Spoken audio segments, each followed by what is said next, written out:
Hello, everyone, and welcome to another exciting episode of Buckeye Bombast with Believing on the Pie.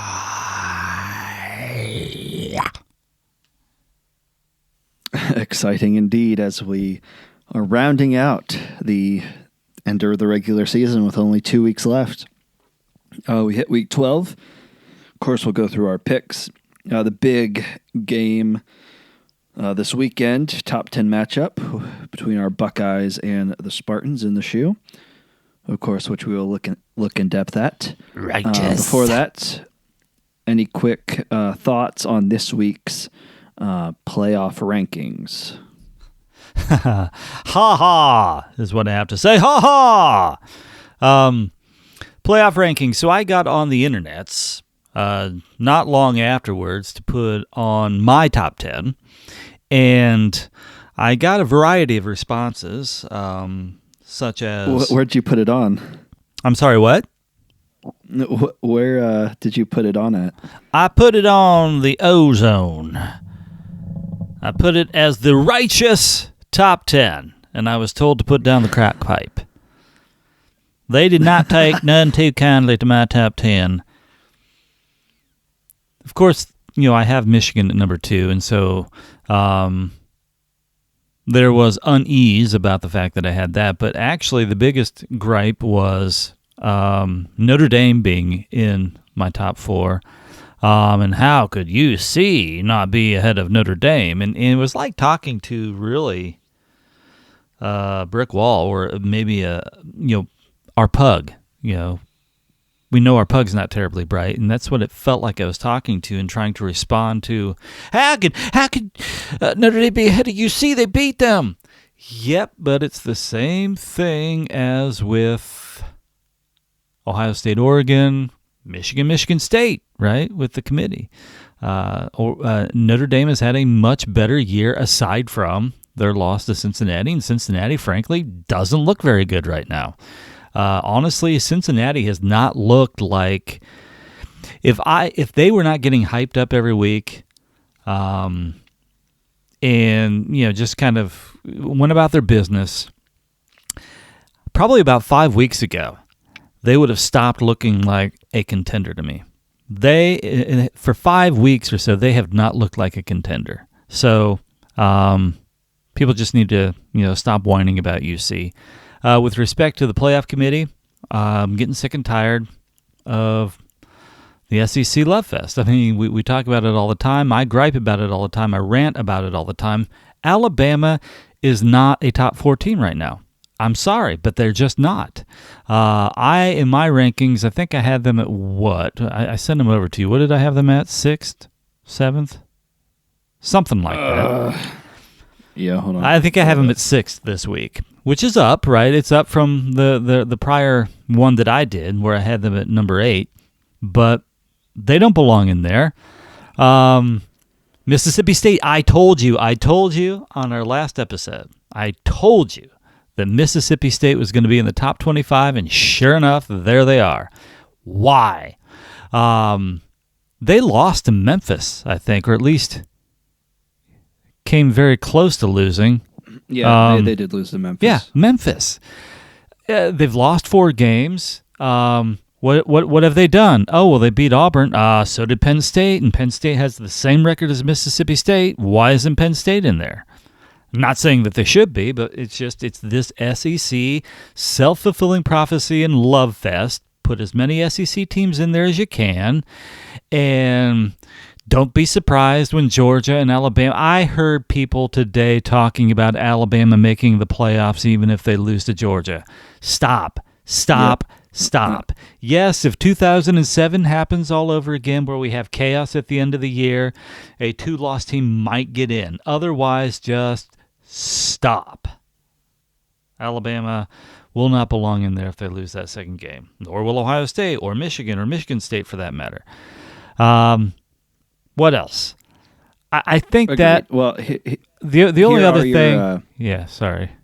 Hold on. Here are your top 10 real quick. Yes. For whatever you do in your metrics. It's called magic. Well, the magic shows Georgia at 1, and then Michigan At 2, Notre Dame at 3, Ohio State 4, Michigan State 5, Alabama 6, Oklahoma State 7, UC 8, Oklahoma 9, and Ole Miss 10.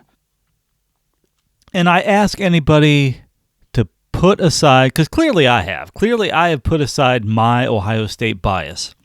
You think I like having Michigan anywhere in the top 25 at all? No. But to this point in the season, they have a better resume than Ohio State. Now, in the Magic, what I can also say is numbers 2 through 5 are all extremely close. Basically, if this week works out the way we think it should, right? If Ohio State wins and Michigan wins and Notre Dame wins, Ohio State will leap to number 2. Michigan will probably fall to number 3, and Notre Dame will probably fall out. If Alabama wins like they should, Alabama will likely leap up into the top 4. Okay? And the thing is I probably should have hit it, right? Let's just assume for a second those 3 things happen. Michigan, Ohio State, and Alabama, and Notre Dame, they all win. My top 4 next week, and now I have to go through the Magic again, but it's likely to look like Georgia, Ohio State, Michigan, Alabama. And not many people would argue with that. They would probably, everybody would want to take Bama and jam them to number 2, and then they would be happy because they can't get over themselves in this Alabama and SEC love affair. But that top 4, nobody would probably argue with. And if things work out this week like they're supposed to, that's how it's going to look next week. And then I should have sprung it on, well, here's how it looked last week, right? Because then maybe you get some idea of how it got from there to here, and you can understand that it's a fairly objective formula. Is it perfect? Is it right? I don't know. Probably not, but at least it's an attempt to be objective. Penalize people for losing games, penalize them badly for losing bad games, reward them for winning, reward them even more for winning big over good teams. I mean, how is that wrong? Of course, you got me off on my top 10 and my rant just about the SEC. I think generally, back to the college football committee, they're just making themselves look dumb. The more and more they keep Michigan State in front of Michigan, the more and more they try to juggle teams in that top 25 based off of head-to-head when time has diverged, and yet they keep Oregon, who is clearly not as good as Ohio State right now, and they keep Oregon, they won the head-to-head, so we got to keep Oregon up in front of them. I mean, look at that Stanford loss. Stanford is what now, 3-7? Right? Yeah, pretty bad. So they can't make a bowl game. Stanford's not likely to win another game, but let's say they split the next 2. They end up 4-8. Purdue was a bowl team in 2018 when they spanked Ohio State. It was Ohio State's only loss. The Big Ten champion had 1 loss. They had kicked the crap out of a ranked team in the Big Ten championship game by 3 touchdowns. They annihilated the number 4 team in the country prior to that, and they got 0 love for it. Instead, what they did is they stuck a 2-loss Georgia team in front of Ohio State. Now, I'm not saying that they should have made the playoffs. I would argue that if you looked at it objectively, don't be surprised if they should have maybe been that number 4 team. The point is, this is a complete 180 from then. Stanford is a worse team in 2021 than Purdue was in 2018, and somehow that's okay. I don't get it. All right, I think we're done. I'm done. You're done. Yeah, I won't add too much. If you heard Barda's speech, and at one point he said, put aside watching the games, and or try to put aside watching his teeth. He needs to get some work done if he's going to get in front of the camera. But clearly, they don't watch all the games. No, and I mean he kind of mentioned it, but yeah, there's no reason. I mean, and that's the thing too. There's no reason that these 13 people specifically should be the ones choosing because they're the ADs, but they don't really watch all that football in general. I mean, I'd rather have, people like the Cover 3 podcast, who's pretty much just all college football every day. All right. That's all they do. Like, people who actually watch and know the insides of college football. Like, if you had 13 of those people, okay, you know what? That even itself would be better. But yeah, you got 13 people in there who mostly don't really have a clue about football or probably care. So it's just, anyways, in terms of rankings, the biggest thing is just, inconsistencies. There's no reason. You can't have it both ways. You can't have Oregon ahead of Ohio State and Michigan ahead of Michigan State. You can't have that both ways. And yet they continue to do it. So won't harp on that. And then, Mississippi State. I mean, not only is that terrible, I mean, Purdue has a better resume at 6-4 than Mississippi State does. Agreed. A lot better. Three of their 4 losses are to currently ranked teams. So, I mean, you could put many other 4-loss teams in there besides Mississippi State. It's just fodder for, Well, and the other thing too, I say fodder for Alabama, but Alabama beat them by 40 points, 4-0. Mm-hmm. I don't care if it's Alabama. They lost by 40. There's no reason they should be. Yeah, I mean, Purdue was closer to Ohio State. Yeah, it's ridiculous. In terms of the others, Oh, and the other thing, there's no reason why. First of all, Wisconsin should be the highest 3-loss team in there, but there's no reason that they and A&M should be at 15 and 16. They should be much lower if you're going to rank them.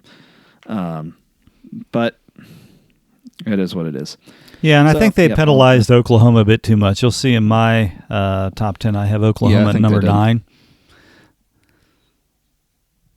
Yeah. But I won't go. Not too much more to say. Just inconsistency, and obviously, of course, our team is good, and we know they just have to win out. But I've heard a lot of talk too about a 2-loss Alabama getting in over an undefeated Cincinnati, and as much as we harp on the Group of 5 Cincinnati, that can't happen. No, to put a 2-loss non-champ over an undefeated conference champion, even if the conference isn't great. But we'll get to that bridge if it comes to it. Moving into the game preview for this week, a big matchup. Ohio State, Huge. Michigan State, and Meat Chicken all 9-1, looking for that Big Ten East spot in the championship game. I'll get us started here. It's funny because I believe the spread is pretty much the same as it was last week. And, Michigan State's ranked higher as the better team. And it makes you wonder, why the spread's 20.5, or I guess 19.5 in this case, for Ohio State. I'll start off by saying, this game really reminded me of the 2014 game I went back and watched, except Michigan State doesn't have as good of a quarterback. And I don't know. Peyton Thorne's not bad. No, he's not. I mean, I think at that time they had Cook, who was pretty good. Right. Maybe he is on the same level. I don't know. But either way, Michigan State was a good team that year. Especially that kind of few year stretch. 13 to 15. And that game was at Michigan State. Ohio State had a pretty good offense. I think the final score that year was 49-37. It was pretty high. It was a high score. And I don't see, a lot of differences from that game. You have a high-powered offense. I do think this Ohio State offense is better. Speaking of which, just on a quick side note, it was really weird to see, JT Barrett run QB power like 15 times.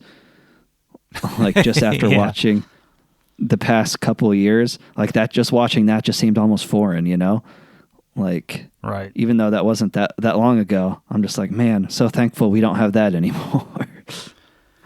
Well, that year it was great. 20 2015 it became old hat, and they didn't have Well, very good offensive coordinators to mix it up any differently. At least in 2014, right. Tom Herman knew how to use JT Barrett in that role and how to use Elliott and everybody else. Fast forward to 2015 when they had those other two tools co-coordinating after Herman left, and they didn't know what to do, and that's why they didn't hand the ball off to Elliott. Elliott, an all-pro for Dallas Cowboys, who had the previous year had 3 games in a row over 200 yards. Let's not hand it off to him when we play Michigan State that year. But you're right. I mean, generally speaking, I'm glad that we're not running that play over and over again, although I'd like to see Stroud run it every once in a while.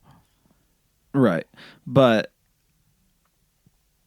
yeah. Well, we also had a freshman JT Barrett who wasn't afraid to throw it more than 20 yards down the field that year, right. too. So, yeah, that's true. I mean, that injury against Michigan really, after that, he was not the same. 2015, I think you're right. He was scared because I always come back to that. Everybody talks about how, JT Barrett wasn't a good passer, blah, blah, blah. I'm like, go back to the 2014 year in that Michigan State game even. There were a couple of really nice balls that he threw in that game. Some in the UC game and other games that year. He didn't really go into a shell passing-wise until Michigan took him out. Then he was just never the same from a passing perspective. Yeah, but I digress. All that to say, it just reminded me of that game because we could see a lot of fireworks. Obviously starting out with Michigan State, obviously I think, it was tough for me looking at that spread because Michigan State is one of the more balanced teams that Ohio State has seen in a while, probably honestly since Oregon. Peyton Thorne is a marked step up from, the past couple of years, and Lombardi and whoever else was back there, because he actually throws a pretty deep ball. Rocky Lombardi. He is pretty accurate. So he does have a couple speedy receivers, but the running back is really good. Of course, he gashed Michigan, and he was the main reason why they won that game.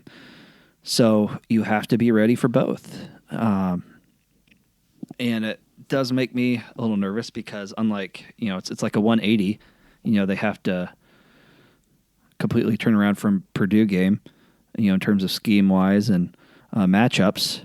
Now, of course, I think they can do it, but, that's the battle you have to face this week. All that being said, on the Michigan State side, I think our linebackers are better at, at least reacting to the ball, stopping the run, although they haven't really had to that much since Oregon. So there is a chance that, Walker we could see him do like the Minnesota game and put up 200 yards. I don't think the receivers will be that much of a threat. I do think our cornerbacks are good. It's just the middle of the field, how much are they going to try to exploit the middle? But our defensive line has been playing a lot better, and I think the key is going to be the pressure.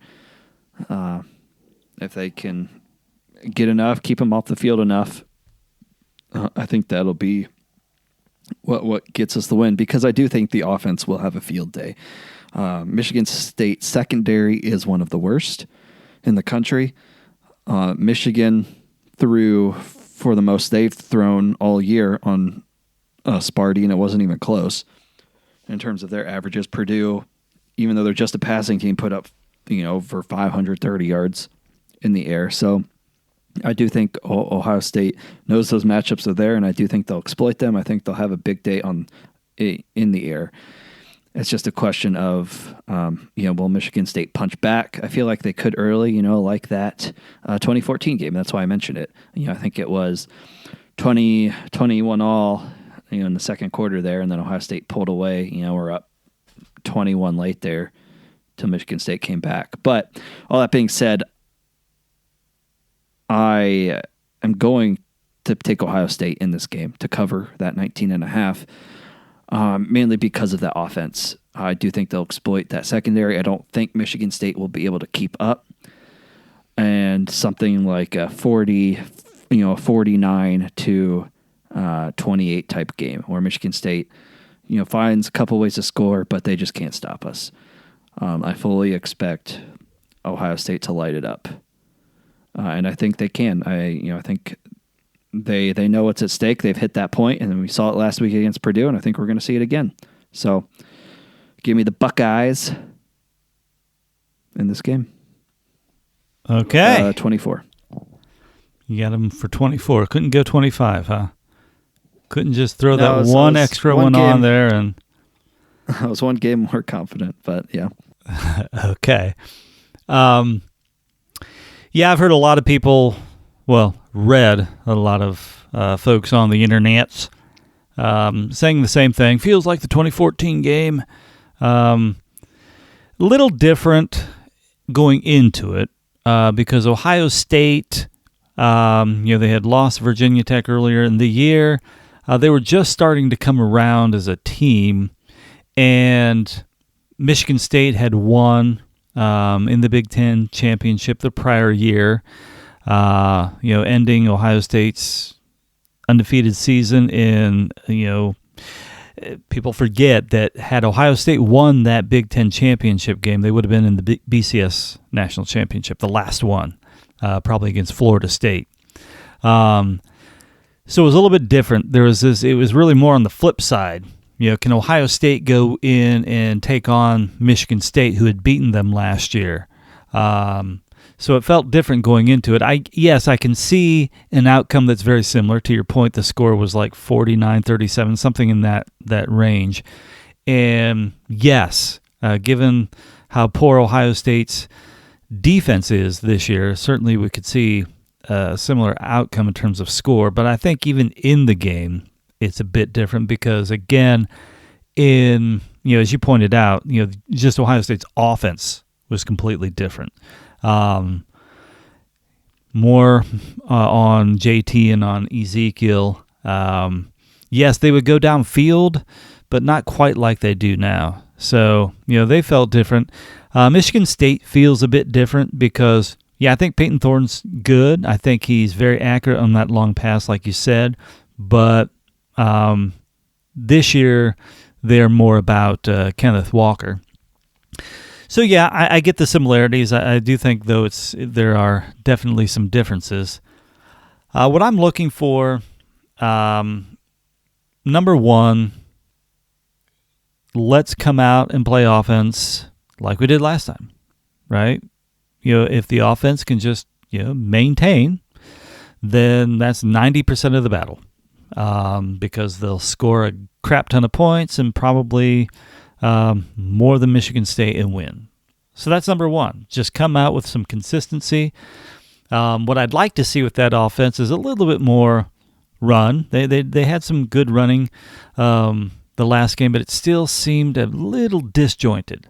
Didn't quite feel fluid. And I can't really describe that, but it just didn't feel as fluid, but it felt a lot better, obviously, than prior weeks. So a little bit more out of the run, a little more creativity on the running. And, of course, obviously from the passing game, just do what you do because Michigan State will let you. They are the worst pass defense. And as bad as we've lit up just about everybody through the air, we are going to do it to Michigan State. So I'm looking for that offensively.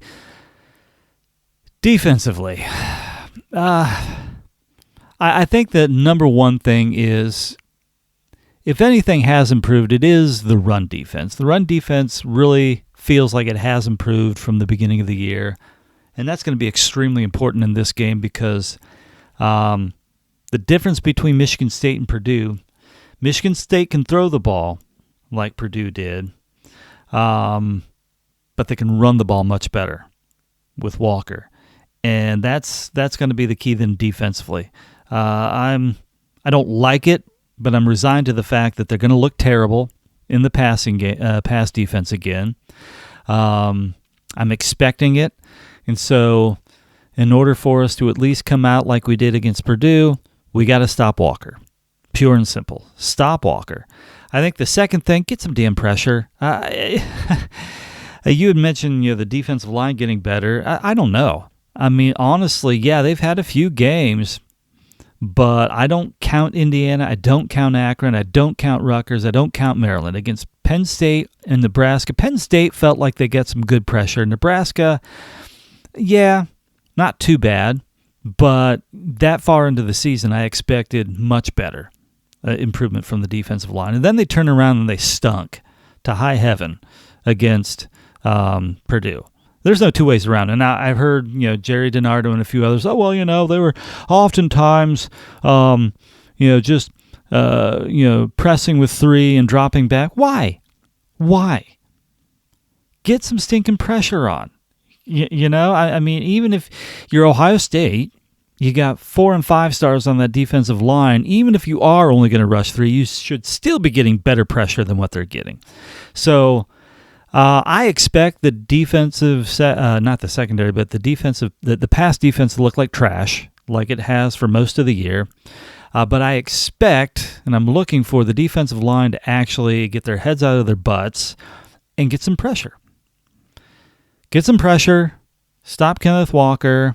We know your pass defense is going to look like crap. At least this way, we'll go pass happy on Michigan State. We'll win by 3 touchdowns. So that's my spiel on it. That's what I'm looking for. That's how I see it happening. And yes, I do think we'll cover the spread.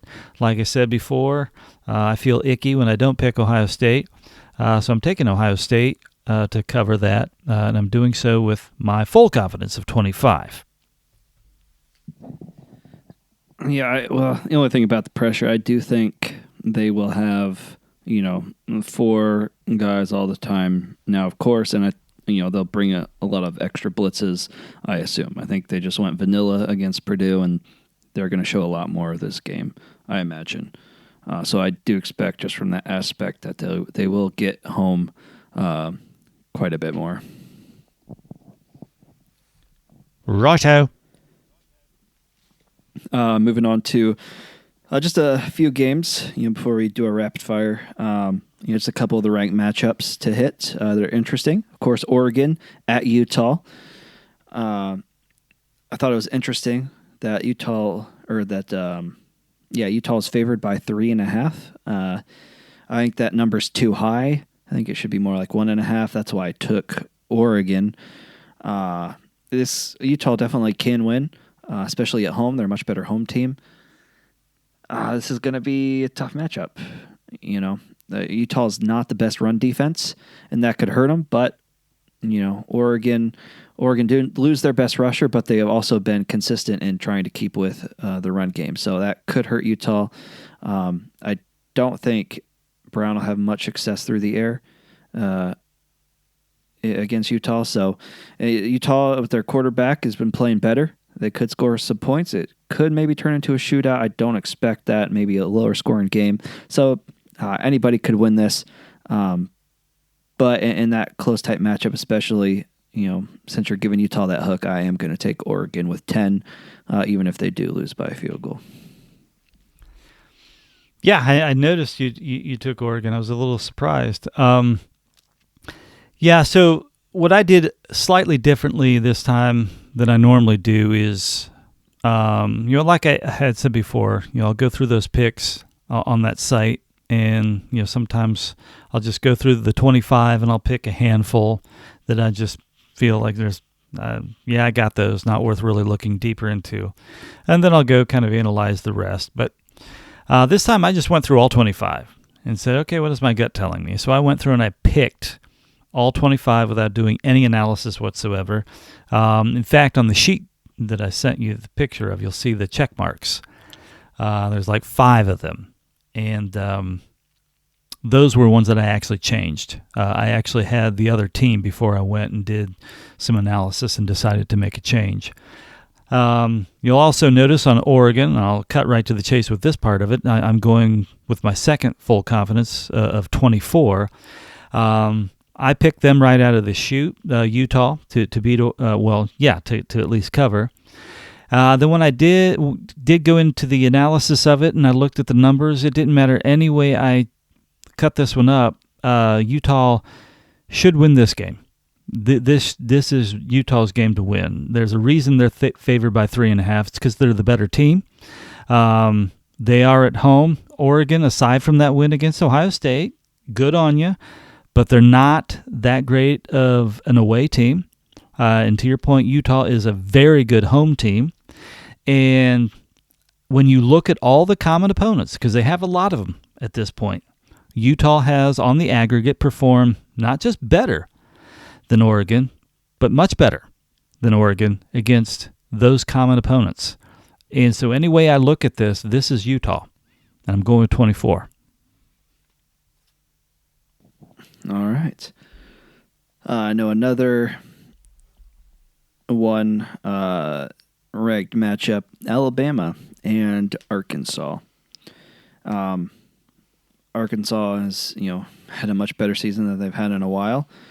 Good on them. This one is at Alabama. It's 20.5, but similar reasons for, the Ohio State, Michigan State game. I'm going with Alabama pretty high, I believe, with 14, because I just think it's not a great matchup for Arkansas. Alabama is getting some guys back on the line.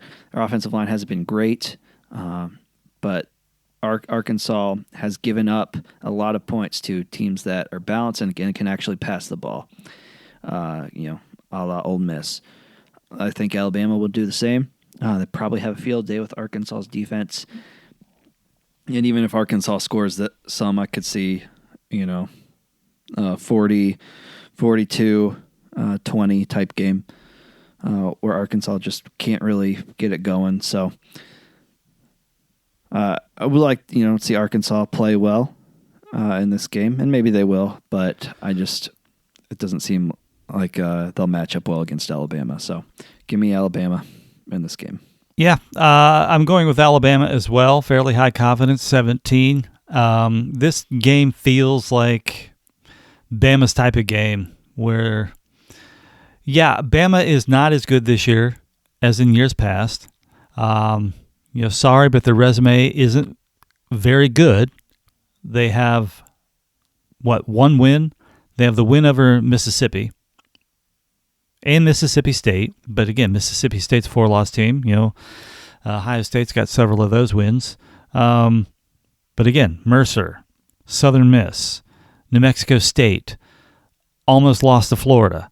I'm saying all that because, that being said, Bama does seem to treat the teams in their division like Arkansas, Mississippi, all kind of the same. And I do see this outcome being very similar to like the Mississippi one, something like a 42-21, if not, a little bit bigger. Yes, I would love to see Arkansas show up, give Bama a game. I'd love to see them beat Bama. Wouldn't that be fun? Because, man, would the SEC world just spin. What are we going to do now? We can't, can we put a 3-loss Bama in if they lose to Georgia? I don't know. But, Arkansas will shoot up the rankings. Even though they've had a couple of stinkers, it wouldn't matter because they beat the mighty Bama, and they would probably shoot up to like 12 or something. Who knows? But none of that's going to happen because Bama's going to cover this one, and I'm pretty confident in that one. Speaking of that real quick, I think off the top of my head, 3 SEC teams are playing FCS teams this week. Of course they are. That's how they feast at Thanksgiving. Some people have turkey, some people have ham.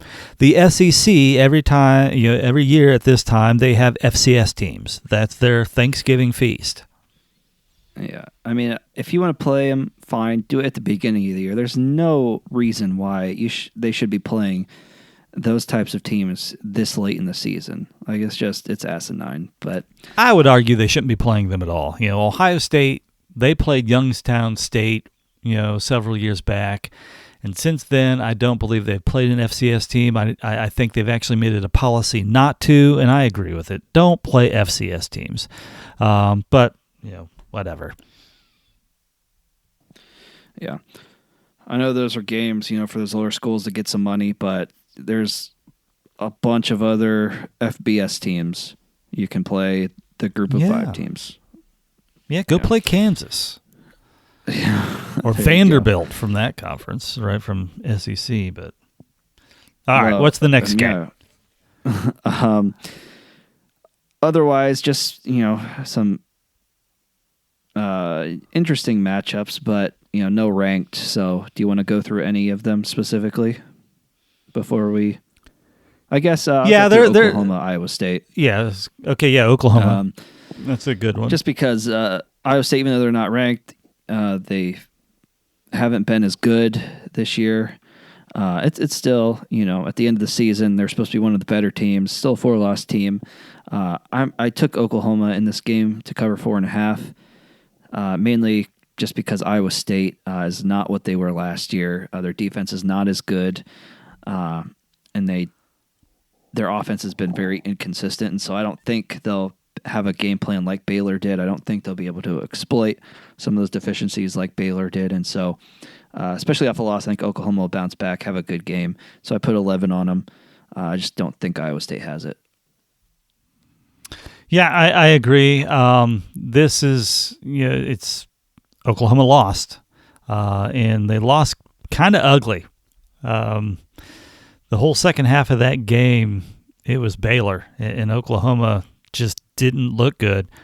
And so how do they respond? Yes, Iowa State is good enough, especially based off of how Oklahoma's performed this year. Iowa State is definitely good enough to go into that game and win. But I am betting that Oklahoma will be just a little too ticked off. And with that low of a spread, yes, I think at home, being ticked off after that last game, I think Oklahoma will win this one fairly handedly. Is that the right word? Handily. Handily.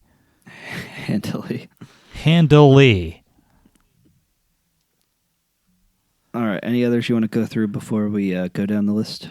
Well, Clemson, Wake Forest, that one's interesting. Clemson getting the 3.5-point favorite there over Wake Forest. And I'm not sure that Clemson's really done a lot yet to warrant being favored in that. That being said, I am taking Clemson, but not overly confident. So that's why I'm interested. Wake Forest, obviously, still hanging around the top 10. That one, I'm just very curious to see how that one goes. I am too. Clemson could still make the championship game if they beat Wake Forest and Wake loses in the last week. Be a tall order, but I did pick Clemson as well, mainly because Wake Forest has historically struggled with Clemson, especially on the road at Clemson. That's just tough. Clemson, hasn't done much. I don't know if they should be favored, but I just have a feeling. Wake Forest, when they played, better defenses have struggled, and they are a high-flying offense, and they don't have a good defense. So, like Clemson did against Louisville, they could put up 30-some points, and win this game, by 6 points, a touchdown, I feel like. So that's why I'm going with Clemson. But, only with 6. Super.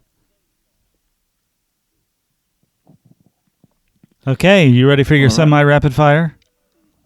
I am. We start tomorrow's game with Houston, 9.5 favorites at home versus Memphis. Going with Houston. I think they're a much better team, especially at home. I think they'll cover this pretty easily. I got 19. I've got 13 on San Diego State, even though it's 11.5, and they're at UNLV. UNLV, not a great team, even though they've been playing better. San Diego State should win this easily, I think. I've got 5 on FSU, 2-point dogs on the road at Boston College. Boston College got their quarterback back. They've been playing better with him. FSU needs us for bowl eligibility, and I think they'll win this game just because of that. I've got 6, like I said, on Clemson, 24 on the Buckeyes. Penn State favored by 17.5 at home versus Rutgers. I'm actually taking Rutgers. I think they could stymie Penn State's offense. I don't know if Penn State will move the ball that well. Rutgers doesn't have an offense, but I could see this being like the Illinois game. Not a win, but, where Penn State only wins by like 10 or something. I've got 11 on Oklahoma. I've got 12 on Illinois. Iowa's only won their last 2 games by 5 points. Until their offense shows up, I'm not going to take them. Illinois has been playing a little bit better. I don't expect Illinois to win, but I'm going to take them with 12 to cover. I've got 25, all 25 on Notre Dame. Georgia Tech is terrible. I think Notre Dame will light them up and win easily. 9 on SMU. SMU is one of the better passing teams that Cincinnati has played, and they've struggled against terrible AAC teams, and they've given up 20 points in each of those games at least. So I think SMU will at least get 30 this game and be under that spread. I got 23 on Minnesota. Indiana has no offense. They've just dropped off a cliff this year. I think Minnesota will win easily. I've got 23. I've got 21 on Meat Chicken. Maryland has struggled to throw the ball. They've been all out of sorts when playing, good defensive teams, especially on the line that can get pressure. I think Michigan wins this pretty handily in like a 31-13 type game. I've got 20 on Pitt. Virginia's pass defense is atrocious, and Pitt will light them up. Even if Virginia's quarterback is back, I think Pitt wins by more than 2 touchdowns. Of course, 14 on Alabama. I've got 18 on UTSA. I think they win at home and stay undefeated. I've got 8 on Nebraska to cover the 9.5 at Wisconsin. Off a bye. They've been playing all the other Big Ten teams close. I think they're going to just try to be spoilers for Wisconsin. So 22 on BYU. Very confident. Terrible Georgia Southern team. Good passing offense. I think BYU wins handily. I've only got 3 on Syracuse. This one's tough. Syracuse is quietly sitting at 5-5. They've been off and on. I think they might give NC State a game, especially after a tough loss. I'm going to go only 2 on UCLA. Both teams are very similar. Them and USC, very similar statistics. You don't know what you're going to get. Both are inconsistent, but I'm going to take UCLA. I've got 15 on Baylor. I do think they play good defense. They keep Kansas State at bay. Win a close one, but cover. I've got 1 on Virginia Tech. This game could go either way. I don't know. So I just took 1 on Virginia Tech. 16 on Ole Miss. Vandy's terrible. I think they'll win by more than 36.5. Of course, 10 on Oregon. Only 4 on Oregon State. It's at Oregon State. Playing Arizona State, I think Oregon State can win, especially at home. And then 17 on Oklahoma State. They've been playing really good defense, and I think that will continue against Texas Tech. Okay, that was exciting stuff. Now it's my turn. That's some good analysis. Now, everybody, it's my turn. Is it my turn? It's my turn, yes. Right? Okay. Memphis at Houston. I have got Houston with 19. San Diego State, UNLV. I've got UNLV with 10. This is very interesting. San Diego State is actually pretty bad. What I did is I looked at their common opponents, and I looked at the common opponents that San Diego State played away, and for those same opponents that UNLV played at home. And UNLV was like 10 times better in that scenario than San Diego State. So San Diego State going to UNLV, I think UNLV will be able to cover that. FSU, Boston College. I'm going with Boston College in this one. I mean, Florida State, again, at this point in the year, and I've said it before, a lot of these teams, they are conference foes, and late in the year, typically they are division foes, which means they've probably played a lot of common opponents at this point. And this is another one, when you look at the common opponents with Boston College and Florida State, it's really not close. Boston College is better. So I'm going with BC 9 on that one. I'm going 8, with Clemson. I'm going 25, like I said earlier, with Ohio State. I, too, am going with Rutgers for 7. I don't know where Penn State's head is at this point. Basically they've lost, 3 out of 4, right? Illinois, Ohio State. Yeah.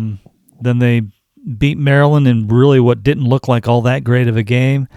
Then they lost something of a heartbreaker to Michigan. I just don't know where their head's going to be, and that's why I think the spread's probably too high for that one. Otherwise, they should otherwise roll. I've got 14 on Oklahoma. I've got 15 on Illinois. Very similar here. this is one that I've got the check mark. When I went through it first, I'm like, okay, this is the type of game Iowa usually controls, and so I picked Iowa initially, but then I looked at the data. I'm like, I don't know. This is actually more Illinois' type of game, so I'm going with Illinois. Notre Dame, I'm not quite as confident as you are, but yeah, pretty confident with 18 over Georgia Tech. UC, I'm going with SMU with 11 on this one. And I probably shouldn't say I wouldn't be surprised, but I'll be happy, honestly, if SMU actually wins this game so we can stop talking about freaking UC, because I'm sorry, people, they don't deserve it. Obviously they have a chance if certain things happen, but under no circumstance should they get in over any of the one-loss teams in front of them.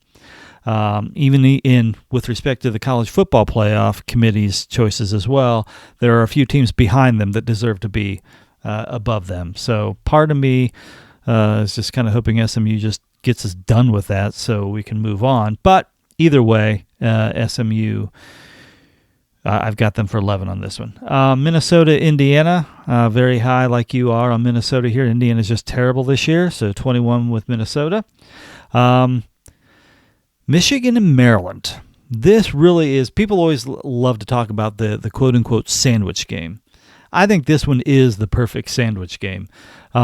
Maryland, they're not well coached. That's their problem. They got a lot of talent on that team. They're more talented than Rutgers. Frankly, they're probably more talented than Michigan State, to be quite honest about it. They've got a lot of talent on that team. They just have a terrible head coach. But even with that talent, that can sometimes creep up on you. Michigan came off a big, hard-fought win against Penn State, and they got big, bad Ohio State looming on the horizon, and it's going to be for all the marbles most likely. Michigan can feel that. They can sense that, and they have cowered to it. Under Jim Harbaugh, coming up to this point in the year, they see that on the horizon, and they run away with their tails between their legs, and they start peeing all over themselves. That's why they're, by the way, if you notice at the beginning of the year, all right, they were wearing their white pants with the stripes. They have switched over to the yellow pants. Why? Because they know when they get to this point in the year, they start peeing themselves, seeing what's coming up on the horizon. That's why I see this as a perfect sandwich game, and it's why I'm taking Maryland. I don't expect Maryland to win. I expect Michigan to win, Ohio State to win, to set up a colossal matchup next week, but I think Maryland might be able to keep the score close. Pitt and Virginia, same. Virginia, they don't have their quarterback. He's still injured. We saw against Notre Dame that they can't do anything without that quarterback, so Pitt will light them up, and I've got Pitt for 23. Arkansas, Bama, I've got Bama 17. UTSA, I got them for 22. 4.5 seems pretty low when I look at the data on these two teams. Nebraska Whiskey, cautiously taking Nebraska in that one with 3. BYU, Georgia Southern. I am not nearly as confident as you are. You've got them for 22, BYU. I've got BYU, but when I look at their schedule, they've only beat one team by more than 20 points, and that was a recent game against an FCS opponent. Otherwise, I think their largest margin of victory is 17 points. Georgia Southern's not good. They're like 3-7, but it is in Georgia. A late travel in the year for BYU. They haven't really gotten to that spread before on a FBS team, but Georgia Southern's not good. That's why I am going with BYU, but somewhat low confidence in 6. Cuse and NC State. I'm pretty confident in NC State. Cuse, didn't they get spanked last week? It wasn't just a hard loss. Didn't they get spanked by Yeah, Louisville? I think they did. But yeah, they've also played other teams close, so I don't know. Yeah, like when they were within 10 points of Rutgers. Yeah, Syracuse sucks. NC State, I've got them, what did I say? 16. UCLA, USC. USC's terrible. UCLA is not great, but certainly a lot more talented team. When I look at their common opponents, UCLA has performed much better than USC has. I think UCLA will take this one. I've got 19 on the Bruins. Baylor and K-State. This one's interesting. Baylor is rightly getting a lot of good hype from beating Oklahoma. Baylor is 8-2, a very good team. They've played a lot of solid games, but they've also played a lot of very close games. K-State's at 7-3, probably not as talented as Baylor, but it is at K-State. I can see a letdown here with Baylor, and so I'm going 4 on K-State. Virginia Tech, Miami, I kind of looks like I feel exactly the same as you. 1 confidence. Well, not exactly the same because I'm actually going with Miami, but the 1 confidence, right? Neither one of us are really confident in this game. Some teams when a lot of teams have gotten their coaches fired in the middle of the year this year, and a lot of times they say, well, I think they'll rally. It's one of those rallying things. I don't know with Virginia Tech. I just can't see it with them. In Miami, they got a coach who's hanging on for dear life, and that's why I elected to go with Miami in this one. Vanderbilt, Ole Miss. I got Ole Miss with 12. The only reason it's not higher is that is an awful big spread. Oregon, Utah, like I said before, my second highest confidence, I'm dropping on Utah, 24. Oregon State and Arizona State. Arizona State is kind of Jekyll and Hyde. I don't think they're all that great away from home. Oregon State's a decent team. I'm really, really confident to the tune of 20 that Oregon State will take this. And then Oklahoma State and Texas Tech. This is one I've got very low confidence on TTU, Texas Tech. And it's mostly because, number one, looking at all the common opponents, again, because there are a lot of them, especially in the Big 12, because they only play, it's a smaller conference, so they basically play everybody in the conference, and they only play 3 out-of-conference games, right? So at this point in the year, a lot of common opponents, and in no way does the data from the common opponents dictate a 10.5-point spread, believe it or not.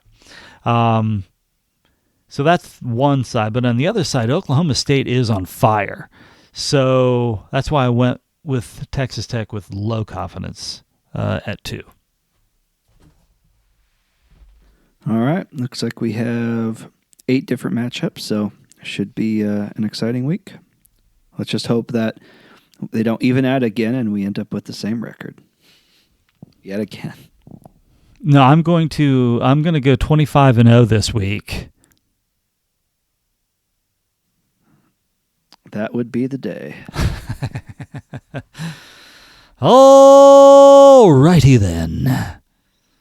Do I take this to mean, dear boy, that we are done with another fantastic episode of Buckeye Bombast with Bellhaven and the boy?